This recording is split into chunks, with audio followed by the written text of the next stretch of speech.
Hi there. We're really looking forward to welcoming you very soon to the online version of the Promise 3 kickoff meeting. At the same time that we're disappointed that we can't see each other all in person, we're really looking forward to being able to use technology to enhance our meeting, actually. So of course, most of you have probably joined many Zoom meetings by now. But we wanted you to know about a few extra features that you maybe haven't had a chance to look at yet.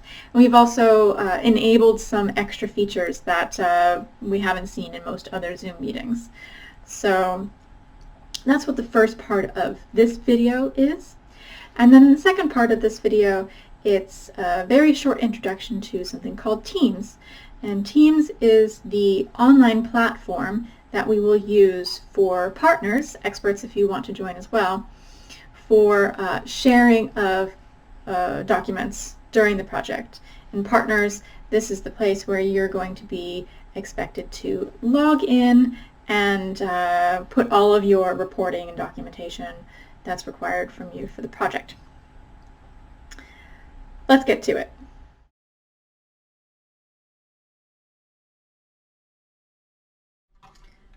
So when you're joining a meeting,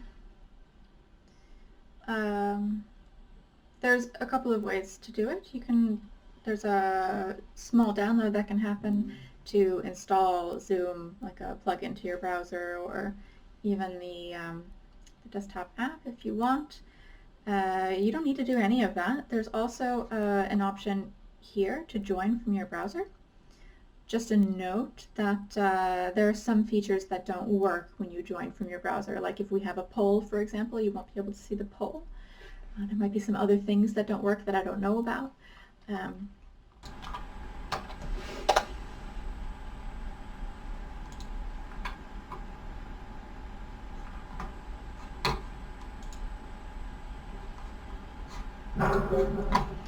Okay, so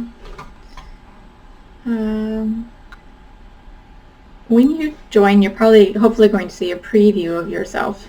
I'm not seeing a preview of myself right now because my main camera is looking at you, so I will join with video anyway. And I'll fix that in a second. And then when it comes to audio, you have some options here. For example, an option is to join via a phone call. So that means that you still have everything up here on the screen and you're still that user here. We still see your beautiful name, etc. But you actually call in and you hear the audio and we hear you from a phone. So it's that instead of having computer audio. So that is one potential solution, especially if you want to be able to see what's going on the screen and still hear everything that's going on. So to do that with a phone call, then you click this option and then you can pick your country here and it will tell you which phone numbers you can call. You put in the meeting ID and then you also put in your participant ID, and that will then link your audio to your user who's connected here on the computer. My computer is usually, or my computer audio is usually fine, so I can join with my computer audio. I can also do a little testy test before joining. So I'll do that. I do have another video camera on my computer. So something that I do often in these meetings is I mute everybody, or I mute people who are making lots of noises. Maybe there's dogs barking in the background, kids screaming, papers rustling, phone calls, husbands, wives, everything.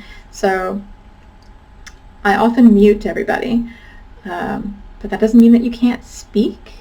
You can definitely unmute yourself. You can do a little dance in your chair and try to get our attention. Or you have another option as well.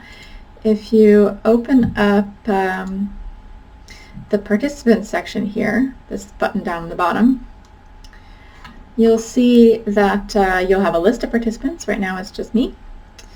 And you'll have the opportunity to raise your hand. So if you do that, it's not a feature that we've used much in previous meetings, but since this meeting is going to be so long, it will probably be a relevant feature. So give it a shot. Hopefully we see that your hand is raised and that we will call on you.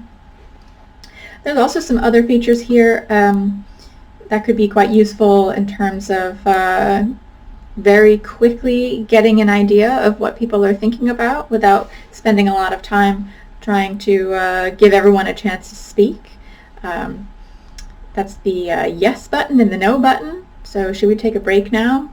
Hit the yes button. These go slower and go faster buttons. I think it would be really useful if you use them, especially if you're asked, but even if you're not asked, just to give us an indication of, is this stuff that you already are really familiar with? We can not spend so much time on it. That's often information that is much easier to ascertain when you're in the same room with a group of people. And now that we're not all in the same room, it's much harder. So please don't be afraid to use those features. If you click this more button, or if you just hover over it even, there's some other features here. Thumbs up and thumbs down, clapping, lots of enthusiasm. We're looking forward to your enthusiasm. If you need a break, I think this is going to be a really important feature actually. If we just are able to let each other know that it's time for that 5-minute bio break, then we do that. There's also a feature here where you can chat with people. So there's the option to chat with everyone, or you can also chat with individuals. You can pick the names out of the list here. So don't be shy using this feature. This is a really great way to get a lot done in a meeting, especially while other people are still speaking. It's really easy for other leaders of the meeting to keep an eye on the chat and make sure that your thoughts and opinions and ideas are included as efficiently as possible. There's also an opportunity to share files. May or may not be useful.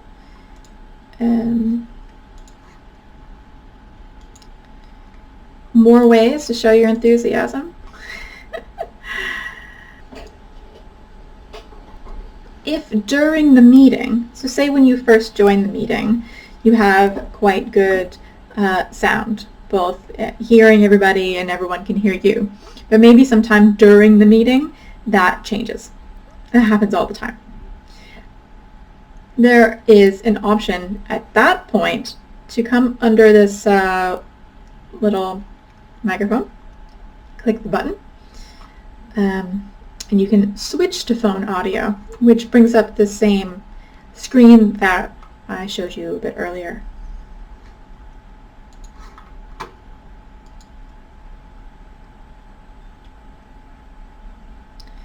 When you first join the meeting, it could be useful to take a look at what you have set up here. So I'm looking at the audio settings. Right now my speakers are going through my headphones, which is exactly what I want. Same as system. My microphone, I actually have two options here. I can use the microphone that's in my webcam. Maybe you guys have bought webcams now at this point. I'm actually told that my system microphone is better. So, and you can also test these microphones even from here. So before the meeting even starts, you can figure out which of your microphones is better, that we can hear you. You can hear what you're going to sound like to us. So this is a really good thing to do before, like days before the meeting even. You can also adjust your video. So for example, for me, I'm using my non-great camera to demo this meeting because my main camera is occupied on something else. So if you also have more than one camera, this is where you would switch. Ooh, touch up my appearance. Meh. You can make a virtual background.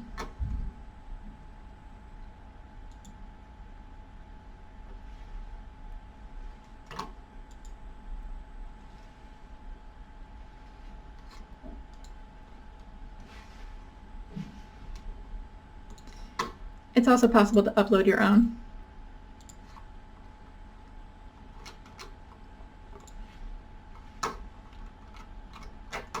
Nice. That's where it's at. Oh, in terms of unmuting, there's a few places to do it. You can unmute here. There's a microphone button here. You can unmute yourself with this button here. You also have unmute up here. Or you can hold down the keyboard, the space bar on your keyboard, and it unmutes there. So, a number of ways to do that. If you, for example, want to turn off your video, maybe you have a weak internet connection, but you still want to give a face to the name, you can do what I've done here, and that is to set a profile picture. One way to do that is to go up here to, if you click the Manage Participants button first, and then you go to your name. If you go to More, you can edit your profile picture, and there you go. Another thing about identifying who you are is that you can rename yourself. Sometimes when you join, you might be guest user, or you might be a weird jumble of letters that represents kind of your name, but it doesn't tell us who you are. So what I just did there, again, was to go up to my own name here, click More, and click Rename. And my name is already there, but I can put CVSS for project manager, for example. And this is especially helpful if we've never met before. So I think that's the main things about joining a Zoom meeting that you should know about. The troubleshooting features that you should be sure to be aware of and check them out before the meeting even happens, so that if in the midst of the meeting you need to use these features, you already know how to do that and you're comfortable with it.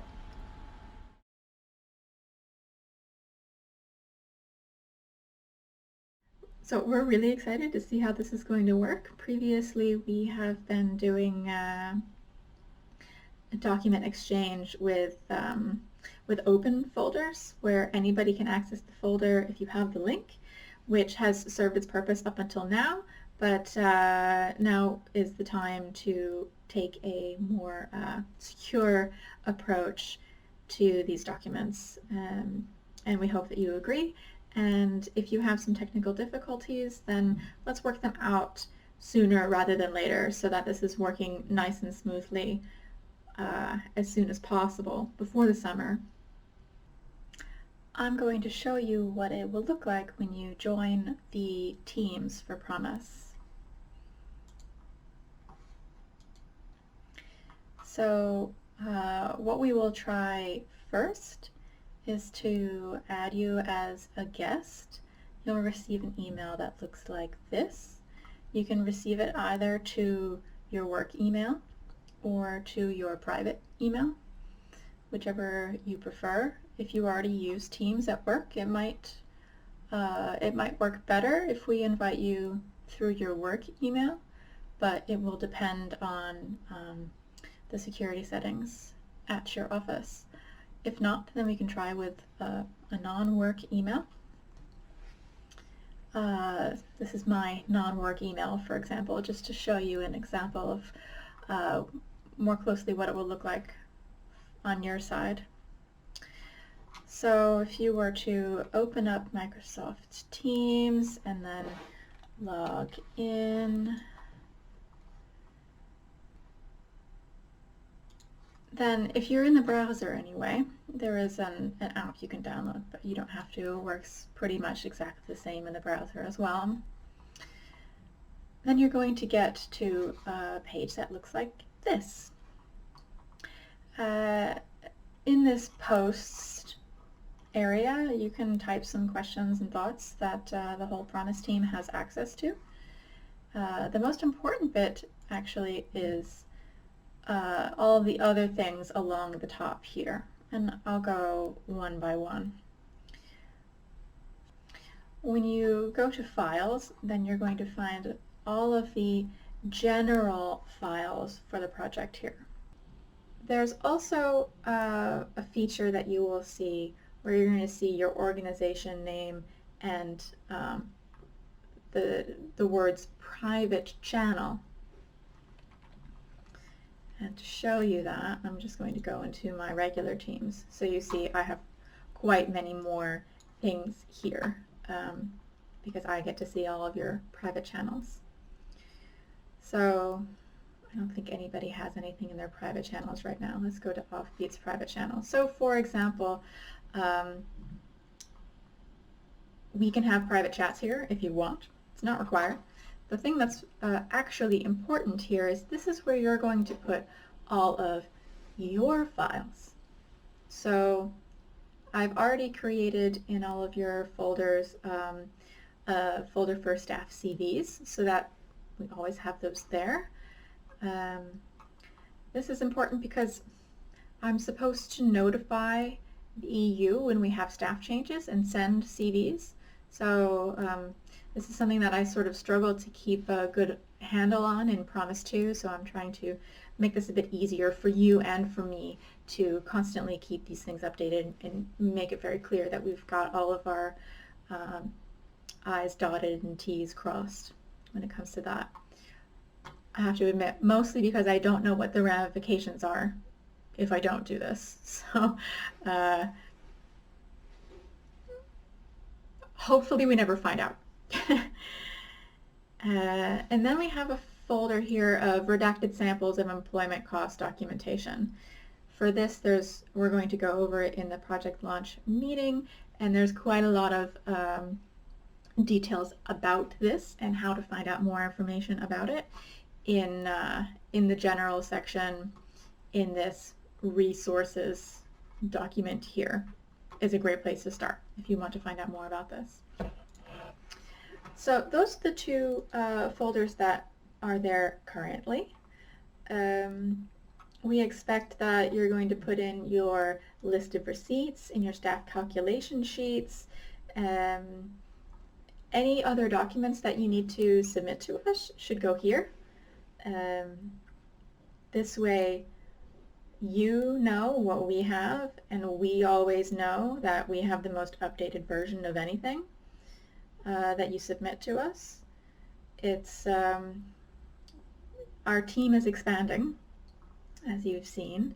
We used to be just me and Olivia and Mia on the documentation wrangling, but now we also have Linda with the Competence Center coordination, and we also have Anastasia as our project assistant. So now that there's so many people involved, it's so easy to send a document to just one person, and then, you know, it gets lost in an inbox somewhere, or it's just harder to figure out which is the most recent version. So that's why we have this platform where you should drop all of your documents into.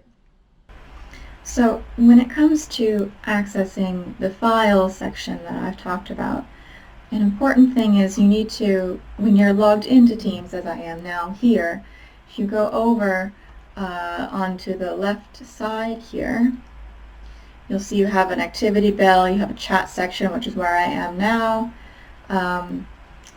There's a files thing here. I find this more confusing than anything. It's just a big list of files that you have access to, but it's not necessarily a useful way to look at the files. So the important place here is to make sure that you go into Teams. That's this icon here with the people. And then you're in the Promise team, you're in the General section, and then you can go over here to look at the files. Now, with all of the files in this folder, this General folder, I've made it so that for you, they're read-only. So if you want to use them, that means that you have to save a copy somewhere else. That goes for, the Word documents and the Excel spreadsheets and things like that. So you'll have to save a copy for your own use, and that's just to make sure that we don't lose any of our important documents here. But this doesn't count when it comes to your private channel. I've created a test private channel here so you can see what I mean.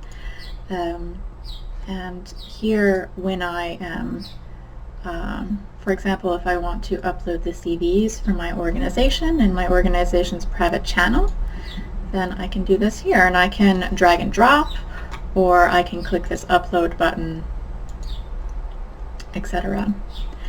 A feature that you might find useful for getting information into your private channel is to actually email it. So, for example, so I have Teams highlighted here on the left-hand side, and then I'm on my private channel, test private channel. If you go to these triple dots and you click Get Email Address, and you,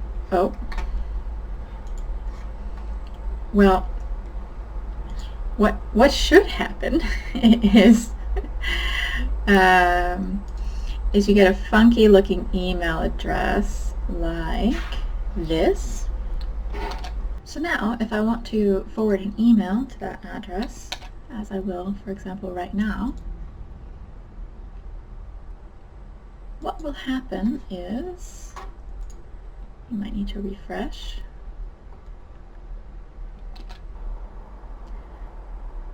What will happen now is that the email ends up in this Posts section, which if you want to keep track of key emails containing discussions and decisions could be really useful, especially if anyone were to leave your organization, or staff gets replaced. They have a history of these discussions here. But also now, if you go into the Files section, you're now going to have a folder called Email Messages. It makes it automatically. And you have the email itself here, that's .eml, but then you also have the files here. So that could be a really quick way of getting files into Teams. If you are already using Teams in your office, then you might already know about some very cool features here. For example, at least on my computer, if I hit this sync button, what it does is on my regular computer in here, then I actually get the whole file structure. So that is an easy way for you, hopefully, to be able to manage your documents and be able to work with them.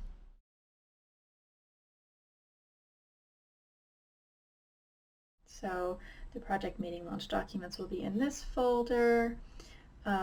This folder here, Project Management Essentials from the EU. This is the guidance that the EU actually sends me in terms of changing your contact persons in the portal,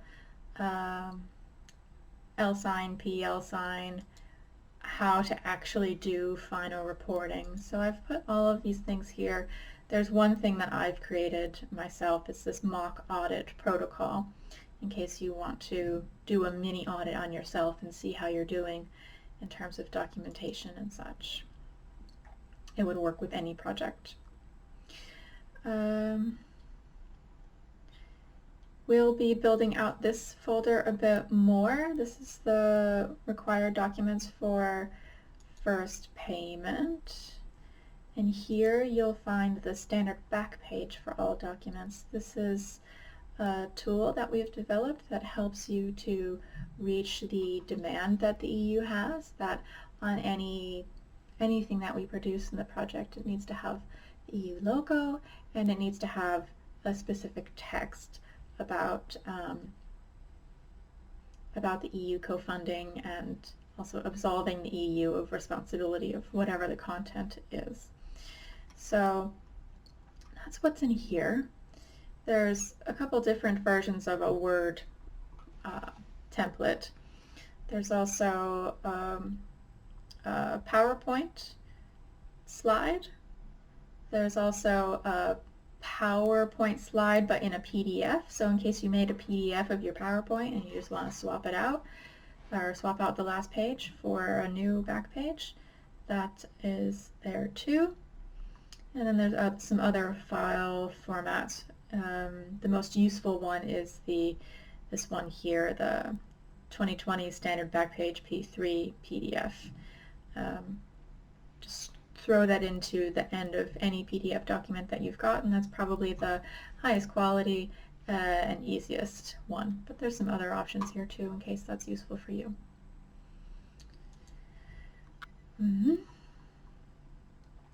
Templates for reporting and activity preparation. These are documents that we will go through in much more detail in the project kickoff meeting. But this is where you're going to find all of those things here. They will be updated from time to time if we need to update them.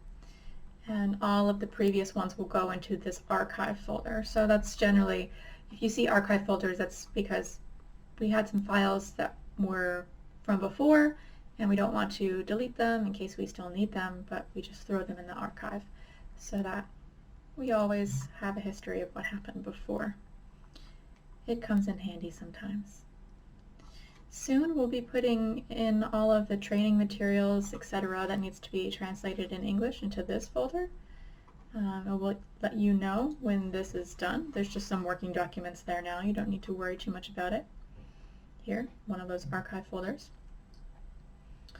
Logos, fonts, style guide, visual identity. So you're going to find the project font in here. We really recommend that you install this font on your computer so that all of the templates use the correct font. Sometimes when you open up one of our templates it looks a bit funny. It's because you don't have the font installed. We also have the logo, of course, and the symbol, so the M and the B symbol. Sometimes that's fun to play around with. You might want to use it in the background somewhere or something like this, so that's what that is there for. We have a style guide. The style guide is updated. We have confirmed or reconfirmed all of the correct color codes. Same with all of the colors of the logo. Because when you go into, for example, RGB, you have black and blue and green and purple and red, and the previous group of logos, they had some funky color issues, so we've fixed them now. So if you have already a set of these logos somewhere on your computer, I would recommend just deleting them and re-downloading a fresh batch from Teams here. RGB, this is for screens. I should add this while we're here. So if you're doing something on a website or something like this, that's the one you want to use. If you want to make a print product, then you should use the CMYK ones. And same with Pantone. This is just more specific, more extensive printing process. I don't think we'll be using these very much. Print high quality. We also have some other, the grant agreement is here, of course, for ease of use. And then we also have some other key documents, but we've actually pinned them to the top here. So for example, if you go to resources, So this is a Word document that's quite important and useful to the project. It has a list with links of all of the key documents and places on the internet that you'll end up visiting several times during the project to do the work that you need to do. So this is here to make it really easy for you to figure out where it is that you need to go and that you've got the right link. It's just all centralized here. It makes it very easy. So that's this top bit anyway. And then this is broken out into some more useful sections, such as training about reporting and how to do reporting, what reporting is necessary and why, how to, for example, calculate your person months. If you're having trouble with the EU funding and tenders portal, then this is the link for the online manual. So then we get into details about the documentation and reporting that's required throughout the project. When things are due, the tools that we have developed to help you to make notes of everything that you need to make notes of and to make sure that you check off all of the boxes of everything that you need to prepare, all of the documents that you need to have in place before, during, after, etc. Details about what's required for the first payment, details about follow-up payments, details about the records and files that you need to keep on hand, even if we're not asking for them throughout the project. There's still your responsibility to have these available in case of audit or any other check. Details specifically on things that you need to think about for when you have meetings or mentoring supervision meetings. Other things to think about in the same line. Links to the templates and tools that we've developed, and this is just an easy, accessible way to get a reminder about what your main responsibilities are. This text is also written into the consortium agreement, but we wanted to make it very easily accessible for you to find this information without having to dig out a quite long document. I think it's like 30 or 40 pages at this point. So after the resources, I'm just going to jump past one for now to go to the project contact list. And this we will keep updated to the best of our ability, but you're also welcome to go in and update it if it makes sense to do so. You just click in and add whoever you need to. And a hot tip to you, if you want to email all of the main contacts of the partners, you can just come in here and select all of these, hit Control-C, hit Control-V, and it will work perfectly in your email client. So that's why it's arranged this way, that there's one email per contact, and that you can select the groups of people just by selecting vertically like this. That's the best way that I've found to make something like this work in Outlook anyway. We also have something here called a change log. Anytime that we agree with a partner about a change that we're going to make in terms of maybe a slight deviation in what exactly you're going to implement in your country compared to what we wrote into the project application, or maybe it's a more detailed clarification that is not already in the project application, then we're going to put it in here. We're going to put the date and which country is involved, and I'm also going to, you can also write in here as well if you would like, but whoever it is, make a note of who adds this information. That way, in case we need to dig up emails, for example, then we know who to find, who to ask for more information. So that's the change log. We also have a country. My husband just started the the robot vacuum. We also have a country notes section, and the purpose of this is, I have so much information in my head about what's going on in all of the countries in Europe, and same with Olivia, and same with all of you, certainly. So I'm trying to build up a little bit of a brain dump section. So please feel free to add your country notes here as well, so that we have a vibrant sharing of the small and big details that we learn about how other countries are doing with bringing Bonahus on in their countries. So I think that's the key parts about Teams in terms of the resources that we have there for you, and the key features, and how you're expected to use it. So just to recap, that all of the documents that you need from us will be there. The updated versions will be there. And you are expected to be able to log in to deposit all of your files that you need to submit to us, both in the beginning of the project and throughout the project lifecycle.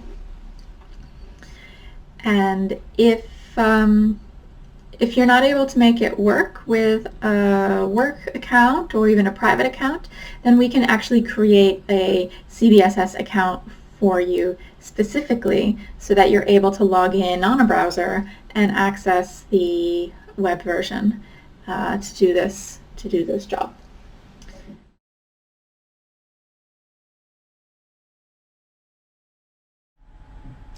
Something else I should show partners is about e-signing the consortium agreement.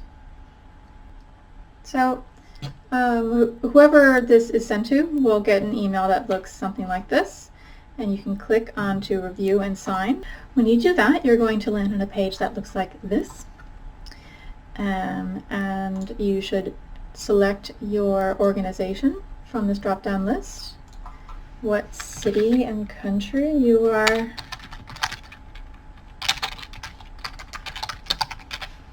signing from. When you click here, you have a few options. You can type your name, testing this. You can draw. I've had a little practice. You can also upload an image, or you can select to do this on a mobile device. So then you put in your phone number and you'll get an SMS, and you'll be able to sign it there.